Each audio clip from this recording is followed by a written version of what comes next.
이게 지금 사도행전 13장이 바울의 1차 전도 여행입니다. 이제 처음으로 바울이 이렇게 바나바와 함께 이렇게 이 바울이 전도 여행을 떠나는 장면인데, 첫 번째 현장이 바로 구브로예요. 이게 구브로가 바나바가 있던 곳이에요, 원래. 그래서 바나바가 구브로부터 먼저 가는 거예요. 자기가 잘 아는 곳이다 해서 구브로부터 먼저 가요. 그래서 나중에 바울이 두 번째 갈 때는 일부러 구브로로 안 가고 다른 곳으로 가죠. 이런 일 때문에도 또 갈등이 있는데요. 이 구브로에서 이 총독에게 복음이 증거되어지는 장면입니다. 근데 이 총독이 복음을 듣고자 하는데, 총독 바로 밑에 있는 총독을 사실상 영적으로 좌지우지하고 있었던 이 박수죠, 그죠? 마술사 엘루마 자체가 이제 영어로 하면 일루미네이션이죠, 그죠? 일루미네이션, 환각, 약간 이런 뜻이에요. 그래서 그래서 이 이름을 번역하면 마술사라 되어 있죠, 그죠? 그래서 이 사람이 이제 복음 못 듣게 계속 방해하는 거죠. 해방하니까 바로 바울이 예수 이름으로 저주해버리죠, 그죠? 그래버리니까 앞을 못 보고 이렇게 맹인이 돼버리는 장면이 나옵니다. 이 오늘 기도수첩 제목이요, 이렇게 새로운 여정이에요. 절대 망대를 세워서 새로운 여정을 가야 되는데요. 어제 기도수첩 내용이 결국에는 그거예요. 이렇게 편집, 설계, 디자인에 대한 부분이죠. 편집이라는 게 이렇게 자르고 커트하고 정리하고 하는 부분이란 말이에요. 그럼 우리 인생은 뭘로 편집을 해야 됩니까? 내 인생이 뭘로 편집돼야 됩니까? 성도의 하나님 자녀의 인생은 뭘로 편집돼야 됩니까? 하나님 말씀으로 편집되는 거예요. 그렇잖아요. 우리는 말씀 따라가는 거예요. 내 양은 내 음성을 들으며 라고 이야기해요. 그러니까 결국엔 뭐예요? 하나님의 백성들은 하나님의 말씀, 목자의 음성을 따라서 가는 게 맞는 거예요. 근데 이렇게 목자가 시키는 일이 있을 거고, 이리 가라 저리 가라 시키는 게 있을 거고, 또 목자들끼리 잡담도 할 거예요. 그 아무 소리나 따라가는 게 아니라 딱 중요한 거 포인트를 잡아서 가야 될 거 아닙니까? 그래서 하나님의 말씀 속에서요, 딱 저와 여러분에게 주시는 말씀이 분명히 있습니다. 우리 개인에게 주시는 말씀이 있고요, 또 우리 교회에 주시는 말씀이 있고, 또 우리 시대에 주시는 말씀들이 있거든요. 그러니까 그런 부분들을 구분해서 나의 것으로 만들고 딱 내 것으로 정리하는 거예요. 이걸 우리는 편집이다라고 이야기해요. 이게 되어지면 뭐죠? 이제 내가 가야 될 방향과 이렇게 앞으로 인도받아야 될 부분들이 명확하게 나오는 거예요. 그거를 이제 설계라고 하죠, 그죠? 그러면 이제 앞으로 그 방향으로 어떻게 인도받을 것인가, 그걸 이제 그림을 그리는 거예요. 그걸 우린 디자인이라고 해요. 이게 먼저 되어지면, 그죠? 말씀으로 이 부분이 되어진 사람이 이제 어디를 가는 거예요? 여정을 가는 거예요. 근데 사실은 그래요. 이거를 언제 편집하고 설계하고 디자인하고 앉아 있습니까? 이것만 하는데 지금 30년이 걸린 거예요. 이제 와서 이걸 하려니까 굉장히 쉽지 않아요. 지금은요, 동시에 다 해야 돼요. 제가 우리 랩런트들 주일학교를 하면서 그러면 느끼는 거예요. 이거는 언제 말씀 한 절 한 절을 언제 다 집어넣고 있겠습니까? 말씀 집어넣으면서 인도받아야 되는 방향도 알려줘야 되고요.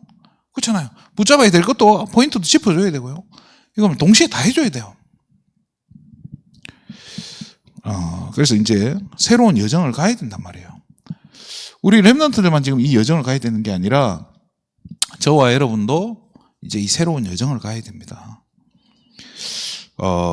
지금 우리 다락방이 30년 흘러왔는데요, 굉장히 중요한 변곡점에 왔다고 저는 생각을 합니다. 이제 중요한 새로운 이제 시간표가 되어 간다고 저는 생각을 해요. 그래서 진짜 이 새로운 여정을 갈 수 있도록 저와 여러분이 이 부분이 정리가 돼야 되는데요. 이 서론 부분에 보면 결국에 이제 777이라는 이 기도를 이제 24회라는 이야기가 나옵니다. 이게 사실은 이 30년 메시지가 정리된 거예요. 그냥 이렇게 한마디로 해버리니까 이렇게 되는 건데요. 이거 아이들한테 그냥 777 이렇게 전달해버리면요, 이거는요 굉장히 심각한 문제가 와요. 상식적으로 생각해도 그렇지 않겠습니까? 이거를요 하나하나 의미를 아이들이 알고 실제로 그걸 기도로 해보고 실천해보고 현장에서 확인돼서 나의 것이 되도록 이게 이제 편집 설계를 해줘야 돼요. 근데 우리가 마치 이게 근데 이제 문제가 뭐냐면요. 우리 사람은요. 이게 내 것이 아니면요. 내가 내 것이라고 말할 때는요. 내가 안다라고 말할 때는 내가 이걸 정확하게 설명을 해줄 수 있어야 돼요. 그러니까 설명은 못 했는데 어렴풋이 알겠다. 그렇게 하면 그건 아는 게 아니다라고 이야기해요. 근데 자꾸 듣다 보니까 뭔가 좀 희미하게 흐릿하게 이제 잡혀지는 것 같으니까 안다라고 생각을 해버린단 말이에요. 그러니까 막상 문제가 생기거나 막상 이렇게 상황이 왔을 때 이게 적용이 잘 안 되는 거예요. 근데 알기는 안다고 생각하기 때문에요. 이게 이제 다른 사람 옆에서 이렇게 중요한 얘기를 해줘도 이게 쉽게 이렇게 듣기가 힘든 거예요. 그래서 우리 랩런트들이 이 부분이 지금 정리가 될 수 있도록 우리가 도와줘야 되는데요. 이게 뭐부터 해야 됩니까? 정체성은 이번에 이제 치유에 대한 부분이죠. 그죠? 말씀으로 나를 편집하고 두 번째는 이걸 나를 고쳐나가야 된다는 거예요. 치유해 나가야 된다는 거예요. 어쩌면 우리는 죽을 때까지 완전히 안 고쳐질 수도 있어요. 나이가 들면 이렇게 우리 안에 있는 이 영적인 문제들이요. 이제 고착화돼 가지고 이게 사실은 바뀌지도 않아요. 우리의 정체성이 뭡니까? 정체성을 치유해라고 했는데요. 복음 가진 남은 자고요. 복음의 능력을 아는 남은 자고, 복음 문화의 능력을 아는 남은 자고, 후대의 능력을 아는 남길 자라고 이야기합니다. 남은 자, 남을 자, 남길 자라는 게 우리의 정체성인데요. 저는 그런 생각을 해요.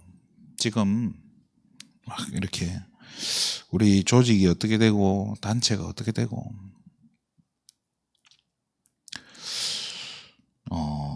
분명히 이렇게 성경은 이야기해요.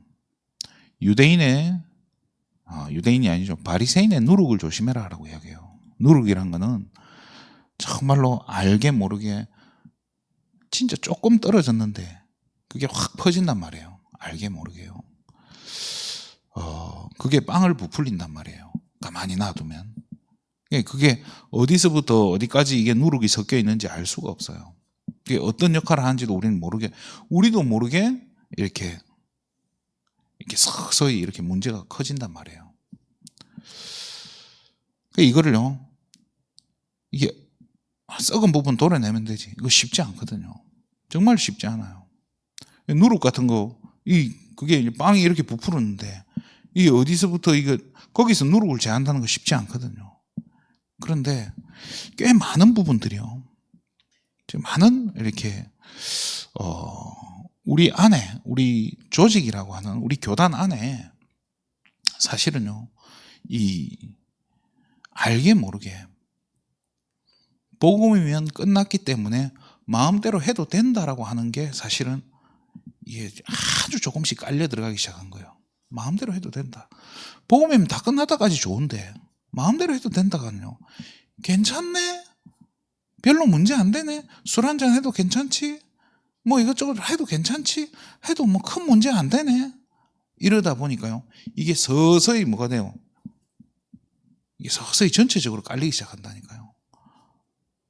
뭐 제가 이런 말해서 여러분들에게 좀 충격을 줄지는 모르겠지만요. 저 위에 꼭대기에서부터요. 저 밑에 RTS 신학교까지요. 이게 그냥 쫙 깔려 있는 거예요. 그럼 RTS 신학교까지 문제냐? 그 밑에 랩런트들까지 똑같은 그 전철을 지금 밟고 있다는 거예요. 저는 이게 굉장히 심각한 문제라고 생각을 해요. 그래서 아까도 얘기했지만 굉장히 중요한 변곡점이라는 게 하나님이 이 복음 운동이 지속되게 하기 위해서 이걸 놔두겠습니까? 하나님이 변화시킬 겁니다. 분명히 치유해 가실 거고요. 그래서 이것 때문에요. 많은 사람들이 흔들리고 갈등할 거예요. 그래서 그런 생각도 할 거예요. 내가 어디에 붙어야 되냐? 어디로 가야 되냐? 그런 분들도 있을 것 같아요. 저는 그렇게 생각을 해요. 어디에 붙어야 될까 해서 내가 선택을 해서 붙게 되면요. 반드시 실수하게 됩니다. 반드시 실수해요.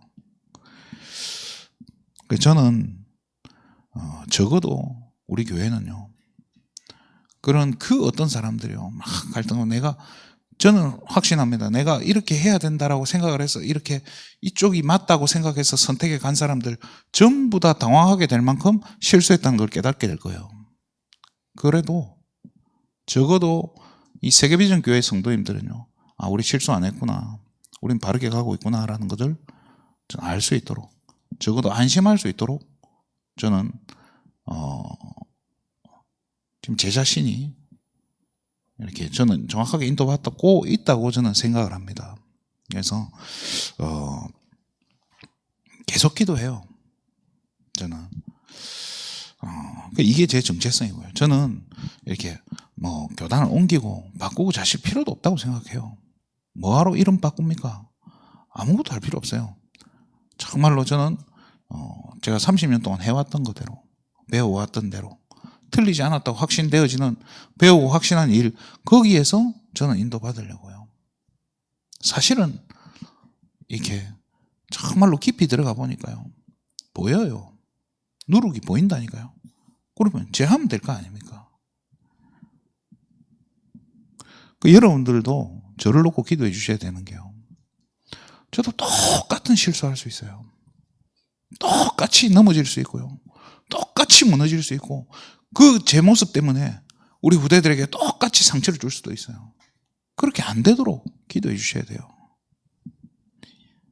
저는요, 이 정체성을 이제 새롭게 우리가 확립하고 새롭게 우리가 가져가야 되는 그런 시간표라는 생각이 들어요. 안일하게 그냥 우리가 이 흐름 속에 있으니까, 이 흐름이 어떻게 보면 자칫하면요, 흐름 속에 있다는 그 확신 때문에 넘어질 수 있어요. 성경은 이야기합니다. 선 줄 알거든 넘어질까 조심해라라고 이야기합니다. 내가 복음 위에 든든히 서 있을 거고 나는 흔들리지 않을 거라 생각하고 있었던 그 자리에서 굉장한 충격받을 수 있다니까요. 지금 사실은 참 어렵기도 하고 저도 참 두려워요. 그렇지만 어떡합니까? 이 우리 정체성이 분명해야 되는 거예요. 흔들리지 않아야 돼요. 내가 어디에 서 있는가, 내가 뭘 붙잡고 있는가 확실하면요, 아무 상관없습니다. 그러면서 여정이 치유돼야 된다는 게요. 왜 그렇습니까? 내가 가야 되는 곳이 어딘가를 정확히 알아야 되는 거예요. 나는 지금 맞는 길로 가고 있다고 생각하지만 그게 진짜 사마의 길이면 어떡할 겁니까? 내가 옳은 길로 가고 있고 나는 성령인도 받고 있다고 생각하는데 간 그 끝이 낭떠러지면 어떡할 겁니까? 바로 잡아가야 돼요. 그래서 나를 넘어서는 힘이 필요하다고 하는 게 그런 거예요. 우리는요, 자칫하면요, 이렇게 나라는 한계에 묶여가지고요, 내 생각의 한계에 묶여가지고요, 내 이 습관과 체질, 내가 지금까지 배운 것, 거기에 대한 한계에 묶여가지고요, 진짜 중요한 하나님의 계획을 못 본다니까요. 그래서 하나님께서 나를 인도해 가고자 하는 방향이 있는데 그게 안 보이는 거예요. 그래서 그걸 볼 수 있도록 사실은 이렇게 기도를 통해서 영안을 열어가야 되는 겁니다. 그래서 수용하고 초월해야 되는데요, 이 지금 뭐 사실 그렇잖아요. 어떤 조직이든요, 이렇게 극단적으로 가버리면요, 수용 초월이 안 되잖아요. 근데 복음은 뭡니까? 진짜 우리가 가지고 있는 복음이 뭡니까? 이게요, 구원의 길 대신 예수 그리스도 말고는 다 수용하고 초월할 수 있는 거예요. 하나님 말씀, 변치 않는 하나님 말씀 외에는요, 수용하고 초월이 가능한 거예요. 그래야 살릴 거 아닙니까? 그러면서 세 번째로 이제 질병 치유, 또 후대 치유, 이런 부분이 돼야 된다는 거예요. 저는 하나님이 우리 교회에 정말로 하나님 치유의 증거를 달라고 저는 기도해요. 왜냐, 이 부분이 안 되어지면 사실 그렇잖아요. 수많은 사람들이 이 치유된 증거 보고 따라온단 말이에요. 이게 사실 예수님도 이걸 가지고 뭘로 활용하죠? 전도문으로 활용한단 말이에요. 그러니까 하나님께서 우리 교회에 그 증거 달라고 저는 기도해요. 근데요, 이 우리 안에 힘든 분들, 영육 안에 어려움 당하고 있는 분들은요, 진짜 이렇게 육신 치유 이전에 뭐부터 돼야 됩니까? 영적인 힘부터 얻어야 되는 게 맞아요. 하나님 주신 그 성령 충만 덧입어서, 이 성령 충만이 결국 뭡니까? 내가 주인이 되는 게 아니에요. 그리스도가 완전히 나를 붙잡고 주장하는 거란 말이에요. 그럼 그게 그리스도께서 완전히 나를 붙잡아 버리는데 뭐가 문제됩니까? 그렇잖아요. 그러면서 우리 후대들이 뭐 할 수 있게요? 예배 드릴 수 있게, 말씀 들을 수 있게, 기도할 수 있게, 이 말씀 붙잡고 기도할 수 있게. 그래서 여기서 나오는 힘 가지고 또 여기에서 나오는 응답을 가지고 학교 생활에 승리하고 전문성을 갈고 닦아서 앞으로 한 시대 살릴 준비하는 것, 미래를 준비하는 렘넌트로 세워지는 것. 이게 저는 우리 교회가 가야 될 방향이고요. 또 우리가 지금 놓치고 있는 부분들, 치유해야 되는 부분이라고 생각을 합니다. 그래서 오늘 하루도 저와 여러분 삶 가운데 내가 지금 어디에 있는지, 내가 지금 뭘 하고 있는지, 앞으로 어떻게 인도받아야 될지 이 부분을 한번 확인해 봤으면 좋겠습니다. 나는 지금 올바로 서 있는가? 내가 서 있는 이곳이 정말로 하나님의 말씀 따라 정확하게 인도받고 있는 건지, 아니면 누군가가 하는 이야기를 따라서 가고 있는 건지, 내가 틀린 것에 확신하고 있는지, 그거 아닌지, 그죠? 정확하게 이렇게 그 질문만 바로 해도요, 하나님 정확하게 인도해 가십니다. 그래서 오늘 하루도 배우고 확실한 일에 서서 바울처럼, 또 바울과 바나바 오늘 이 전도팀이 정확하게 성령 인도 받았던 것처럼 저와 여러분 삶 가운데 오늘 하루도 하나님께서 정확하게 인도해 가시는 것을 체험하는 귀한 하루 되기를 주님의 이름으로 축원드립니다. 하나님 참으로 감사를 드립니다. 우리의 발걸음을 세계복음화의 발걸음으로 축복해 주시고 인도해 가심에 너무나 감사를 드립니다. 오늘도 정말 우리가 하나님 앞에 나와 정말 예수 이름 가지고 언약을 붙잡고 하나님 함께 기도했사오니 우리의 기도가 땅에 떨어지지 아니하고 완벽히 응답될 것을 믿고 확신하는 오늘 하루 되게 하여 주시옵소서. 배우고 확신한 일 위에 거하는 귀한 하루 되게 하여 주시옵소서. 현장의 영적인 흐름을 바꾸는 정말로 영적 사령관의 역할, 또 정말로 현장 살려내는, 특별히 우리 후대 살리는 전도자의 사명 감당하는 최고 축복된 하루 되게 하여 주시옵소서. 우리가 가는 현장의 흑암이 무너지며 우리가 만나는 사람마다 하나님 이 생명이 전달되어지는 하나님 최고 축복된 하루 되게 하여 주시옵소서. 모든 영광을 하나님께 돌립니다. 그리스도 대신 예수님의 이름으로 기도드립니다.